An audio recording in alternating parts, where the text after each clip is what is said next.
ডারউইনের মারারা stadium, ঘড়ির কাঁটায় তখনও একদিনেরও বেশি সময় বাকি, অথচ গ্যালারিতে বাজছে বাংলাদেশ চিৎকার। ড্রেসিং রুমের সামনে সবাই আবেগ আপ্লুত। 23 বছর পর অস্ট্রেলিয়ার মাটিতে টেস্ট খেলতে আসা একটা দল, যাদের ঠিক এক মাস আগেও হারারেতে জিম্বাবুয়ের কাছে ইনিংসে হারতে হয়েছিল, তারাই কিনা অস্ট্রেলিয়াকে হারিয়ে দিল 9 উইকেটের বিশাল ব্যবধানে। ইতিহাসের পাতায় এর আগে মাত্র একবারই অস্ট্রেলিয়াকে হারিয়েছিল বাংলাদেশ, 2017 সালে মিরপুরে নিজেদের মাঠে নিজেদের কন্ডিশনে। কিন্তু এবার অস্ট্রেলিয়ার মাটিতে অস্ট্রেলিয়ার কন্ডিশনে অস্ট্রেলিয়ারই দর্শকদের সামনে প্রশ্ন একটাই, এই অসাধ্য সাধন আসলে কিভাবে সম্ভব হলো? এই এক টেস্টের ভেতরে লুকিয়ে আছে একাধিক গল্প। একদল ক্রিকেটারের নিজেদের উপর আস্থা রাখার গল্প, একজন মেহেদী হাসান মিরাজের বারবার সংকট থেকে দলকে টেনে তোলার গল্প, আর এক প্রতিপক্ষের ধীরে ধীরে ভেঙে পড়ার গল্পটাও। তো চলেন পুরো ব্যাপারটা নিয়ে কথা বলা যাক। মজার ব্যাপার হলো, অস্ট্রেলিয়া নিজেরাও যেন বুঝে গিয়েছিল এই টেস্ট তাদের জন্য মোটেও সহজ হবে না। তৃতীয় দিন শেষের সংবাদ সম্মেলনে 6 উইকেট নেওয়া জশ হ্যাজেলউডকে যখন জয়ের সম্ভাবনা নিয়ে প্রশ্ন করা হলো, তিনি সরাসরি জবাব এড়িয়ে বললেন তারা শুধু ভালো জায়গায় বল ফেলার চেষ্টা করছেন। এই রক্ষণাত্মক ভাষায় বলে দিচ্ছিল আত্মবিশ্বাসের চেয়ে দুশ্চিন্তায় বেশি ভর করছিল অস্ট্রেলিয়ার শিবিরে। আরো স্পষ্ট প্রমাণ মিলল মাঠের বাইরে, স্টেডিয়ামের প্রিমিয়াম এক্সপেরিয়েন্স লাউঞ্জ, যেখানে প্রতিদিন সাবেক ক্রিকেটার আর ভিআইপিদের ভিড় লেগে থাকতো। চতুর্থ দিনের জন্য একটা টিকিটও আগে ভাগে বিক্রি হয়নি, কারণ আয়োজকরা ধরে নিয়েছিলেন তৃতীয় দিনের মধ্যে ম্যাচ শেষ হয়ে যাবে। বাস্তবে হলেও প্রায় তাই। ফাঁকা গ্যালারি, বদ্ধ লাউঞ্জ, নিষ্প্রাণ প্রেস বক্স, অস্ট্রেলিয়ার শরীরী ভাষায় হার মেনে নেওয়ার আভাস স্পষ্ট হয়ে উঠেছিল খেলা শেষ হওয়ার আগে থেকে। অথচ প্রথম 3 দিনে এই একই লাউঞ্জ সরগরম ছিল সাবেক তারকা, কর্মকর্তা আর স্থানীয় গণমাধ্যমের আনাগোনায়। বুফে পানীয়রও বড় আয়োজন ছিল। একদিনের ব্যবধানে সেই জৌলুস একেবারে উবে যাওয়াটাই বলে দেয় মাঠের বাইরে থেকে কতটা স্পষ্টভাবে অস্ট্রেলিয়া বুঝে গিয়েছিল তাদের হাতে সময় খুব বেশি বাকি নেই। তবে অস্ট্রেলিয়াকে হারানোর আগে বাংলাদেশ দলকে লড়তে হয়েছে আরেকটা লড়াইয়ে, নিজের দেশের মানুষের ট্রলের বিরুদ্ধে।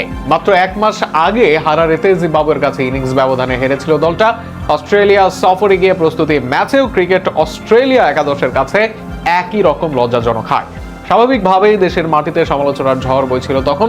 সামাজিক যোগাযোগ মাধ্যম থেকে টিভি শো সবখানেই প্রশ্ন উঠছিল এই দল নিয়ে অস্ট্রেলিয়া গিয়ে টেস্ট খেলার মানেই বাকি।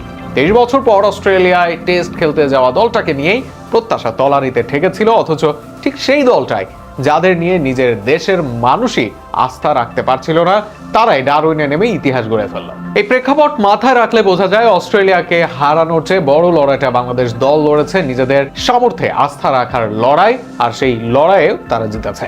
এই যে বারবার প্রমাণ করে দেখানোর একটা চাপ, সমালোচনার জবাব মাঠে দেওয়ার তাগিদ, সেটাই হয়তো এই দলটাকে বাড়তি একটা তাড়না জুগিয়েছে, যা শেষ পর্যন্ত কাজে লেগেছে সবচেয়ে কঠিন কন্ডিশনে।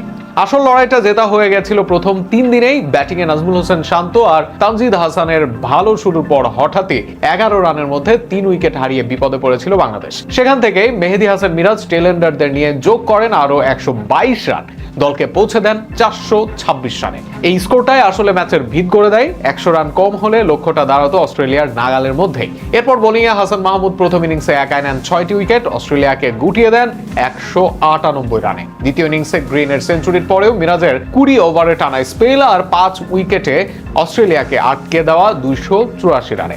ফলে লক্ষ্যটা দাঁড়ায় মাত্র 57 রানে, যা সাদমান ইসলাম আর মমিনুল হকের অবিচল ব্যাটিংয়ে অনায়াসে টপকে যায় বাংলাদেশ। সোজা কথায় প্রথম ইনিংসে দৃঢ়তা আর 2 ইনিংসে শৃঙ্খলাবদ্ধ বোলিং, এই দুটি এনে দিয়েছে জয়টা। আর এই পুরো ছকের কেন্দ্রে ছিলেন একজনই, মিরাজ, যিনি ব্যাট হাতে বিপদ সামলেছেন, বল হাতেও ভেঙে দিয়েছেন প্রতিরোধ।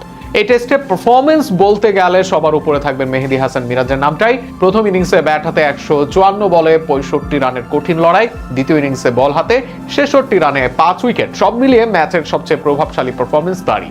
পরিসংখ্যানও সেটাই বলছে, তার অভিষেকের পর থেকে বাংলাদেশ যেসব টেস্ট ম্যাচ জিতেছে তার মধ্যে সবচেয়ে বেশি উইকেট আর রান সংগ্রহকারীদের তালিকায় শীর্ষ 5-এ আছেন তিনি। ম্যাচ সেরা অবশ্য হয়েছেন হাসান মাহমুদ। 2 ইনিংস মিলিয়ে 9 উইকেট নিয়ে যিনি একাই ভেঙে দিয়েছেন অস্ট্রেলিয়ার ব্যাটিং লাইন আপ। প্রথম ইনিংসে তানজিদ হাসানের সেঞ্চুরিও দলের ভিত করতে বড় অবদান রাখে। আর চতুর্থ ইনিংসে চাপহীন পরিণত ব্যাটিংয়ে সাদমান ইসলাম আর মমিনুল হক মিলে যেভাবে জয় নিশ্চিত করেছেন, সেটাও বলে দেয় এই দলের অভিজ্ঞতা আর তরুণ উদ্যম মিলে তৈরি হয়েছে দারুণ এক ভারসাম্য। লাঞ্চ বিরতিতে নিজের বোলিং নিয়ে মিরাজ নিজেই বলেছিলেন, প্রতিটা ওভারে উইকেটের পেছনে না ছুটে শৃঙ্খলা ধরে রাখাটাই ছিল তার মূল ভাবনা। আর ঠিক সেই সহজ ধৈর্যশীল পরিকল্পনায় পুরো দলের পারফরমেন্সে প্রতিফলিত হয়েছে। অন্যদিকে অস্ট্রেলিয়ার হারের পেছনের সবচেয়ে বড় কারণ ব্যাটিং লাইন আপের উপর অতিরিক্ত নির্ভরতা। শুধু ক্যামেরুন গ্রিন ছাড়া আর কেউই বলার মতো লড়াই করতে পারেননি। দ্বিতীয় ইনিংসে গ্রিনের সেঞ্চুরির বাইরে বাকি ব্যাটসম্যানরা যেন মাঠে নেমেই ফিরে আসার আনুষ্ঠানিকতায় কেবল সেরেছেন। স্পেনের বিপক্ষে বিশেষ করে অফ স্টাম্পের বাইরে ফুট মার্কসে ফেলা বলে তাদের প্রস্তুতির অভাব স্পষ্ট ছিল। প্রথম ইনিংসেই 198 রানে অল আউট হওয়া আর দ্বিতীয় ইনিংসে লাঞ্চের পর মাত্র 11.5 ওভারের মধ্যেই শেষ কয়েকটা উইকেট হারানো। দুটি দেখায় চাপের মুখে তারা টেকনিক আর মানসিকতা কতটা ভঙ্গুর ছিল।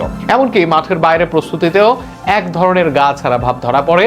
চতুর্থ দিনের জন্য টিকিট পর্যন্ত বিক্রি না করা প্রমাণ করে নিজেদের সামর্থ্য নিয়েও তাদের ভেতরে সংশয় কাজ করছিল। সব মিলিয়ে প্রতিপক্ষকে যথাযথ গুরুত্ব না দেওয়া আর স্পেনের বিপক্ষে দুর্বলতা, এই দুটি ডুবিয়েছে অস্ট্রেলিয়াকে। পরিসংখ্যানও এই ব্যর্থতার গভীরতা দেখিয়ে দেয়।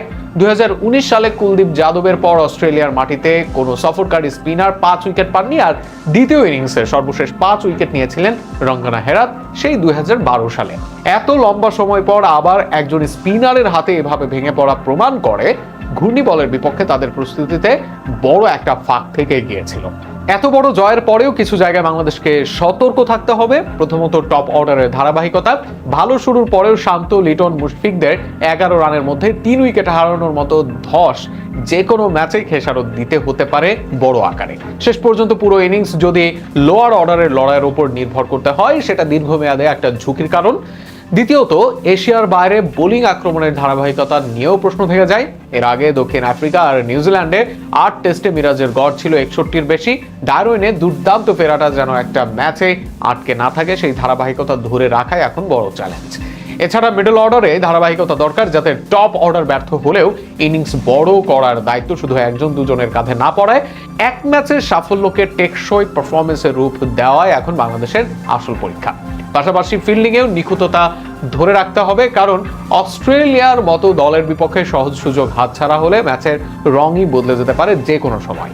সিরিজে এখন 1-0 ব্যবধানে এগিয়ে বাংলাদেশ, তাই শেষ টেস্টের সবচেয়ে বড় চ্যালেঞ্জ হবে এই মোমেন্টাম ধরে রাখা, আত্মতুষ্টি এড়ানো। ডারউইনে